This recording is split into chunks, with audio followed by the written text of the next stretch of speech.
Welcome to another deep dive. We're going to be looking at the BTK Killer, Dennis Rader. Oh, okay. And for this one, we're going to be looking at his Wikipedia article. All right. And we're going to try and understand who he was, how he operated, Okay. and how he was finally caught after terrorizing Wichita for years. Sounds good. All right, so, this is a case that, on the surface, Mm-hmm. Dennis Rader was just your average guy. Right. Yeah. Born in 45, grew up in Pittsburgh, Kansas, Right? went to church, became a Cub Scout leader. Yeah. But beneath that veneer of normalcy was a very, very dark side. It's almost like something out of a true crime novel. This duality, the contrast between his everyday life Right. and the horrifying acts he committed. It's unsettling. It is. And trying to understand his psychology is crucial, I think. Right. For example, Rader himself claimed that he felt ignored by his mother Oh, wow. growing up. And so could this have contributed Right. to his later actions? A twisted need for attention, for control. Yeah, yeah. We also know that he tortured and killed animals as a child. Oh, wow. And that's a behavior often seen as a precursor to more violence. It's like that blueprint for future darkness. Mm-hmm. But he managed to hide those urges for years, He did. leading this double life. Yeah, and I think that's really one of the things that makes this case Oh. so disturbing. Right. He wasn't some shadowy figure lurking in the alleyways. Right. This was a seemingly upstanding member of the community, Yeah. which makes his crimes even more shocking. Right. And that betrayal of trust is even deeper. Yeah. Okay, so let's talk about the crimes. All right. His first known murders, the Otero family in 1974, particularly brutal. The Otero family murders were Rader's horrifying introduction to Wichita. Yeah. I mean, he methodically planned and executed these killings, Right. binding, torturing, and ultimately suffocating each member. Yeah. The level of premeditation is striking. And the presence of semen Right. near the daughter's body Yeah. adds this disturbing sexual element to the crime. And then, of course, there's the letter that he left Oh, yeah. at the Wichita Public Library describing the killings in detail, Right. which seems like a huge risk for someone who wants to stay anonymous. That's where I think Rader's narcissism comes in, that need for control. Okay. He didn't just want to kill, he wanted to be recognized for his killings. Right. He craved that fear, the notoriety, the power Yeah. that came with instilling terror in an entire city. Right. And that letter was his way of announcing himself, Okay. to make sure that everyone knew what he was capable of. Yeah, and it's that need for recognition that eventually leads to his downfall, right? Absolutely. But before we get there, let's look at some of the other murders Okay. and how his modus operandi and his communication with the public evolved. Okay. So his next victim, Catherine Bright, was killed just a few months Wow. after the Oteros. And her brother Kevin survived the attack. Okay. But the brutality was still very much present. So it seems like he was escalating, becoming bolder with each attack. Yeah, and that's actually a common pattern that we Mhm. see with serial killers. Yeah. They often start small, Yeah. and then as their confidence grows, as those urges intensify, Right. the crimes become more frequent and more violent. Okay. In 1977, he killed Shirley Vian Relford, Mm-hmm. again, showcasing that same pattern of minding and torturing. Yeah.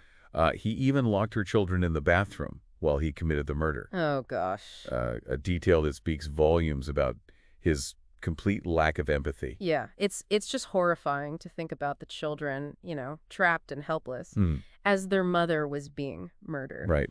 And later that same year, he struck again, killing Nancy Jo Fox. The murder of Nancy Jo Fox really marked a turning point Okay. in the BTK case. He strangled her with his belt and, in a bizarre move, Mm-hmm. actually called the police to report the murder. Wait, he called the police, but he wanted to stay anonymous. Yeah, well, that's the paradox of Dennis Rader. He wanted to Right. be anonymous to avoid capture. Yeah. But he also desperately craved recognition Okay. for his crimes. It was this internal conflict, Yeah. this tug of war between anonymity and infamy Right. that would eventually lead to his capture. It's like he wanted to have his cake and eat it too. Right. Commit these horrific acts, but also be recognized. Right, exactly. And this is when the monitor BTK really comes into play. Okay. So he started sending letters to the media boasting about the crimes, demanding attention. Yeah. He even suggested names for himself, like Wow. he was orchestrating his own rise to infamy. So he wasn't content with just being a killer. He wanted to be a celebrity killer. You could say that. He even tried to justify his actions, Okay. coming up with this concept of Factor X. Factor X. Yeah, a force, he claimed, that drove him to kill. Right.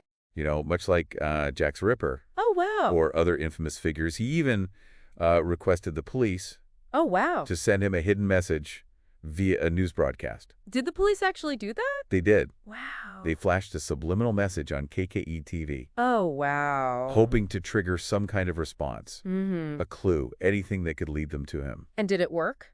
No, it didn't. Rader remained elusive, Wow. and his killing spree continued.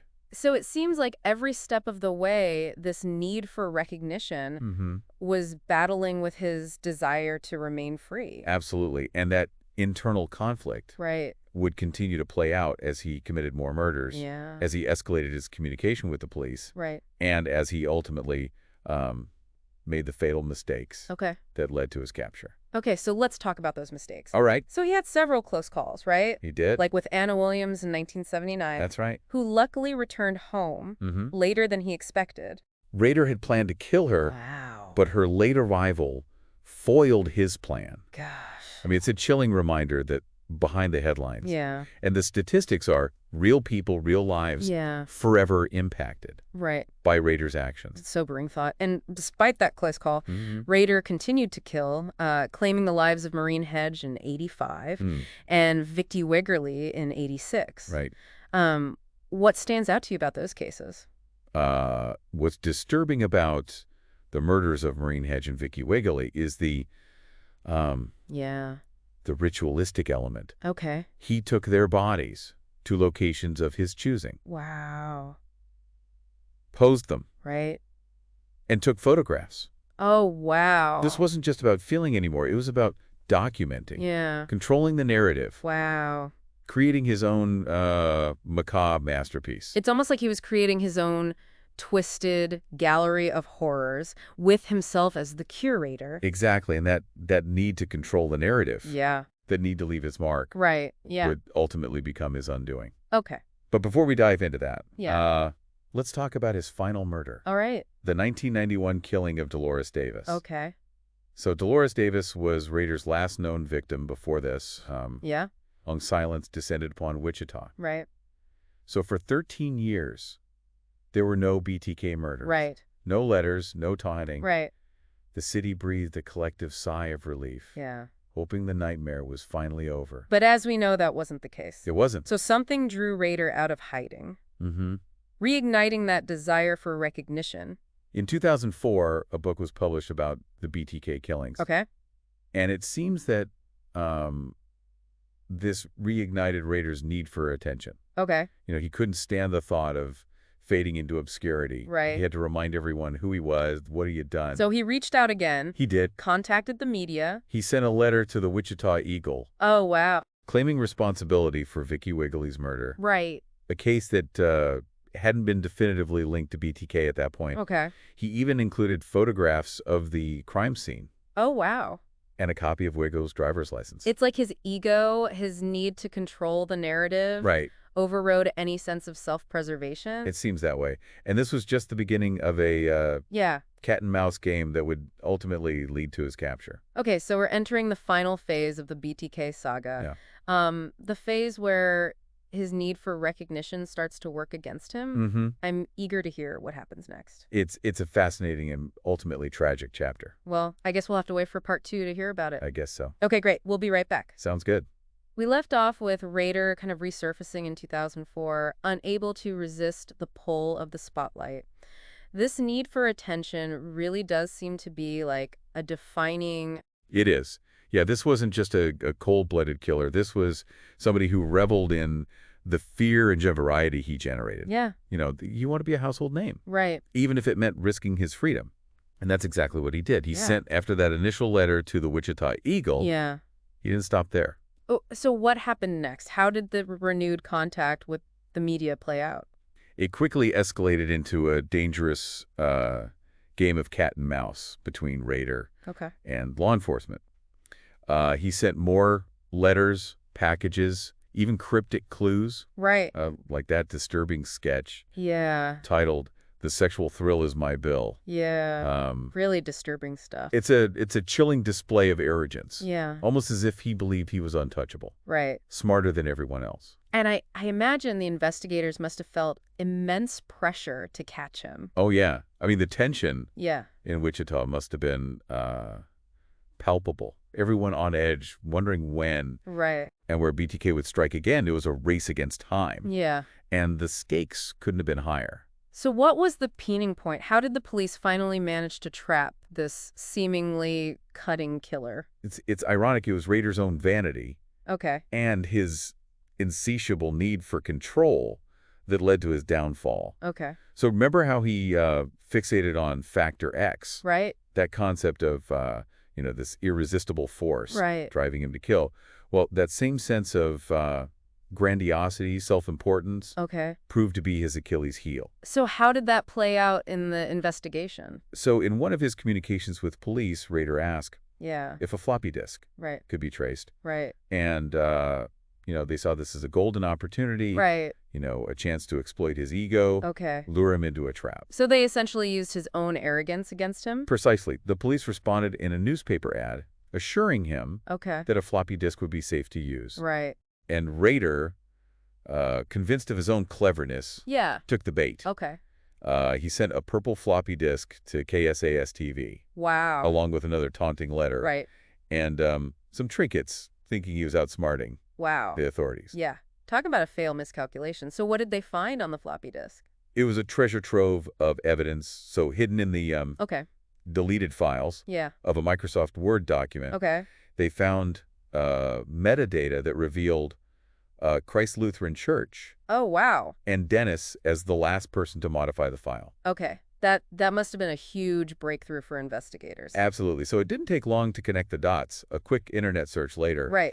and they had their prime suspect, Okay. Dennis Rader, president of the church council. It's unbelievable. The man who had terrorized Wichita for all those years, hiding in plain sight. So they had their man, but did they have enough to arrest him? Well, they needed more concrete evidence, Okay. to solidify their case. Right. They obtained a warrant to test a DNA sample Right. from Rader's daughter, Okay. and the results confirmed a familial match Wow. to evidence found at a previous crime scene. Okay, so they finally had the irrefutable proof they needed. They did. Wow. On February 25th, 2005, Okay. they arrested Dennis Rader near his home in Park City. I bet that was a satisfying day for everyone who had worked on that case. Oh, absolutely. But there's this chilling detail about Rader's arrest. Okay. So when asked if he knew why he was being taken downtown, Right. he simply replied, "Oh, I have suspicions why." Wow. It was such a casual response. Right. It revealed this disturbing lack of remorse. Yeah. This chilling detachment Yeah. from the gravity of his crimes. It's almost like he was still playing a game, Right. even as the walls were closing in around him. Yeah, that's a very astute observation. It seems that even facing the undeniable evidence, Right. Rader was still trying to maintain this sense of control. Right. A facade of normalcy that just didn't align Yeah. with the reality of his actions. So what happened after his arrest? Take us through the legal proceedings. Sure. So the arrest marked the beginning of the end for Dennis Rader. Okay. But the legal process was just getting started. Police conducted thorough searches of his home, his vehicle, and workplace, Right.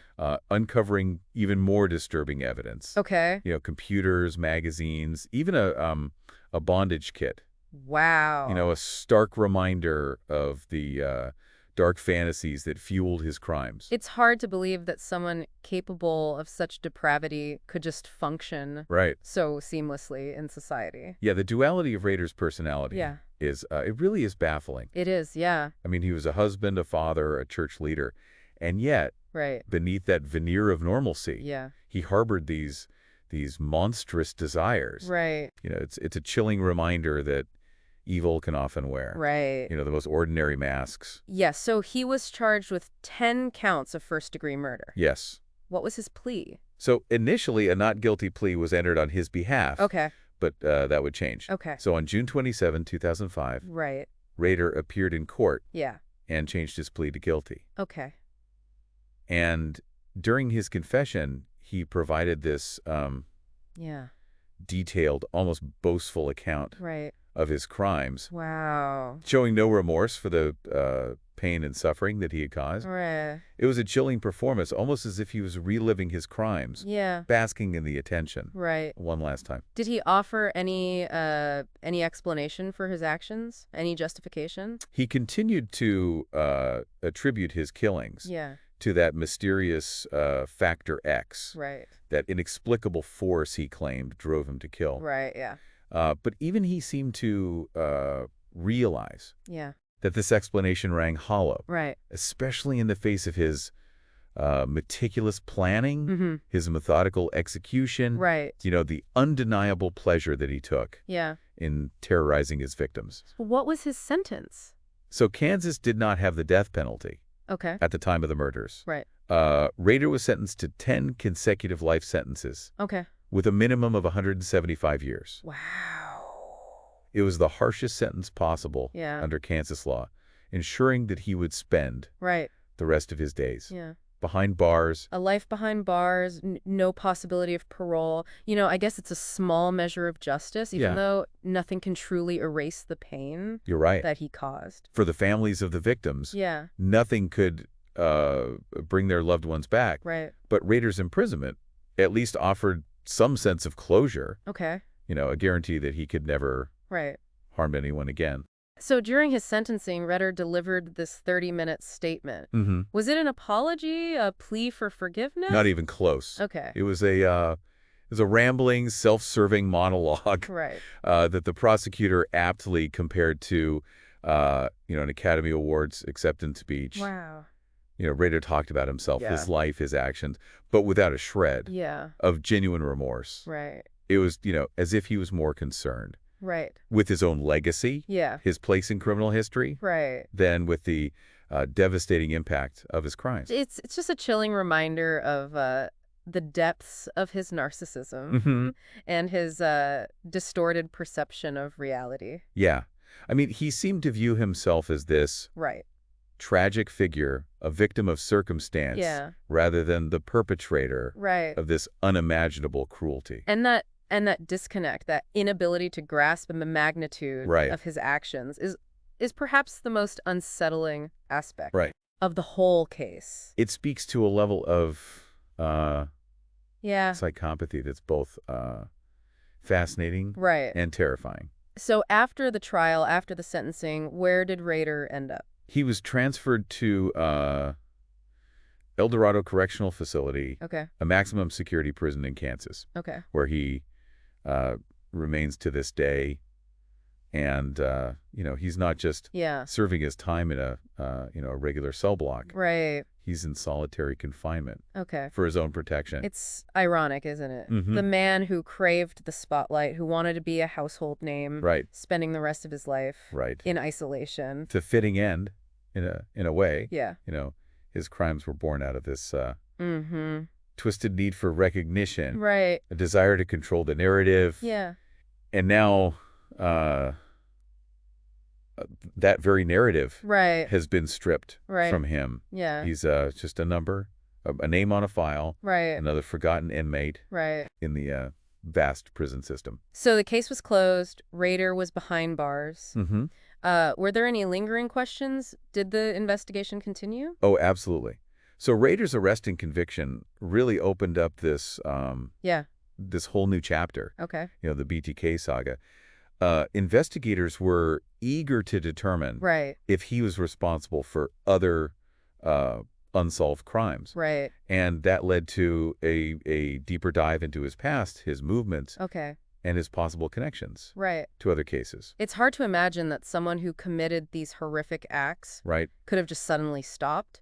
So the possibility that there are more victims Mm-hmm. out there must have weighed heavily on everyone involved. It was a thought that haunted both investigators Yeah. and the families Right. of those whose cases remained unsolved. Right. And those anxieties Yeah. would only intensify Right. as new information came to light. Information that suggested that Rader's Yeah. reign of terror might have extended far Right. beyond Yeah. those 10 confirmed victims. And that's a chilling thought. And I'm ready to hear more about these suspected murders. It's a dark Yeah. and complex chapter in this story. Well, then let's move on to part 3. Okay, And we'll delve into the mysteries that still surround the BTK case. sounds good. Yeah, the idea that there might be more victims out there, more families who lived for years without answers. Really heartbreaking. So where do we even begin to unpack this part of the BTK story? Well, it is a difficult and often frustrating chapter. You know, you have this man, Dennis Rader, Right. convicted of these 10 brutal murders. And yet there's this lingering question, could there be more? Right, yeah. And one case that stands out is the disappearance of Cynthia Dawn Kinney Okay. from a Pawhuska, Oklahoma laundromat Right. back in 1976. So this is a case that's been cold for decades. What specifically brought Dennis Rader onto the radar? Well, in 2023, authorities conducted a search of Rader's former property Okay. in Park City. Right. And what they found there really reignited that possibility Okay. of his involvement in other crimes. Oh, right. They unearthed several items Yeah. described as possible trophies from victims. Possible trophies. That phrase sends chills down my spine. Can you elaborate on what that means? Like, what kind of items were found? Well, unfortunately, the specific details haven't been publicly released. Okay. But that fact that they're categorized as trophies suggests this connection Right. to his known victims. Okay. It points to that same disturbing need Yeah. to collect mementos, Right. to hold on to these pieces of the power he felt Yeah. Yeah. during those horrific acts. Yeah, it's a classic hallmark. You see that with a lot of serial killers. Mm-hmm. You know, a way to relive the experience, Right. maintain that sense of control, Exactly. even years later. And this discovery has directly impacted the Cynthia Dawn Kinney case. Absolutely. Osage County Sheriff Eddie Verdon has publicly named Rader as the prime suspect Okay. in Kinney's disappearance. All right. And they've uncovered some intriguing connections Okay. that warrant further investigation. So what sort of connections are we talking about? What led them to believe that Rader might be involved in Kinney's disappearance? Well, we know that Rader was active in the Pawhuska area. Okay. Around the time of Kinney's disappearance, he was involved with Boy Scout events in the region, Okay. which placed him in close proximity All right. to where Kinney vanished. Okay, so we know he was in the area, but is that enough to make him a prime suspect? It's certainly a starting point, Okay. but there's more. Okay. So investigators discovered writings from Rader Right. that included this phrase, "bad wash day," Okay. which is incredibly scary Yeah. considering Kinney disappeared from a laundromat. Yeah, that's quite a coincidence, wouldn't you say? It's hard to dismiss that as mere chance. Right. And then there's another intriguing detail. Okay. So Kinney disappeared from a laundromat, Right. and across the street, a bank Okay. was having new ADT alarms installed. Okay. Well, guess who was a regional installer for ADT? Don't tell me Tennis Raider. You got it. Wow. Okay. Another piece of the puzzle Yeah. that places Rader in that vicinity Right. around the time Yeah. of Kinney's disappearance. And to make things even more suspicious, it's been reported that Rader allegedly spoke about fantasizing about kidnapping a girl from a laundromat. So we have his presence in the area, his writings Right. that eerily echo the circumstances of her disappearance, his potential work connection, Mm-hmm. and now these reported fantasies. Right. It seems like a lot more than just circumstantial evidence. Why hasn't he been charged? Well, despite all these connections, Yeah. Rader has vehemently denied Okay. any involvement in Kinney's disappearance. Okay. And, without more concrete evidence. Right. It's been difficult for law enforcement to move forward Right. with charges. So it must be incredibly frustrating for her family Mm-hmm. and for the investigators to be so close, Right. but still unable to get those answers. It's a tragic situation. Yeah. And it highlights the complexities of cold cases. Right. Sometimes even when the pieces seem to fit, Yeah. there's that one crucial piece missing, Right. that irrefutable evidence Yeah. needed to bring that closure. So Cynthia Dawn Kinney's disappearance isn't the only unsolved case potentially linked to Rader. You mentioned the 78 murder of Cheryl Ann White in Missouri. Right, so this case shares some similarities Okay. with Rader's known crimes. Right. And the The discovery of those possible trophies Yeah, has certainly piqued the interest right. of investigators. Okay. They're re-examining the details, Yeah. looking for any connections that might link Rader Mm-hmm. to Cheryl Ann White's murder. So even after all these years, Dennis Rader continues to cast a long shadow, not just over Wichita, Right. but potentially over other parts of the country as well. Mm-hmm. And, his conviction offered some closure, Mm-hmm. but for the families of those whose cases remain unsolved, Right. the search for answers, the pursuit of justice continues. It's a sobering reminder that the impact Yeah, of a serial killer's actions extend far beyond, right, the immediate victims. right. It leaves this ripple effect of pain, fear, and uncertainty Yeah, that can last right. for generations. Yeah, it's a lot to process. We've gone from this seemingly ordinary life, Mm-hmm. the Cub Scout leader, the churchgoer, Mm-hmm. to this chilling realization that he was a monster hiding in plain sight, Yeah, responsible for this string of brutal murders. right. And now this possibility that there are even more victims Mm-hmm. really adds another layer of complexity and tragedy. It's a story that forces us to confront the darkest aspects Yeah, of human nature, the capacity for evil that can lurk beneath the surface right. of, seemingly ordinary lives. And while we may never have all the answers, Mm-hmm. while some mysteries might remain unsolved, Right. it's important that we continue to ask questions, Yeah, to seek justice for those affected by Raiders' actions, absolutely. and to learn from these horrific events in the hopes that we can prevent Right. such tragedies Right. from happening again. I couldn't agree more. Well, on that note, we've reached the end of our deep dive into the life and crimes of Dennis Rader, the BTK Killer. For our listeners, if you're interested in delving deeper into this case, I encourage you to explore the resources available online. There's a wealth of information out there, from court documents and news articles to books and documentaries that offer different perspectives on this complex and disturbing story. And remember, while true crime can be a fascinating subject, Right. it's crucial to approach it with sensitivity and respect Absolutely. for the victims Yeah. and their families. Well said. Until next time, keep exploring, keep learning, and keep the conversation going.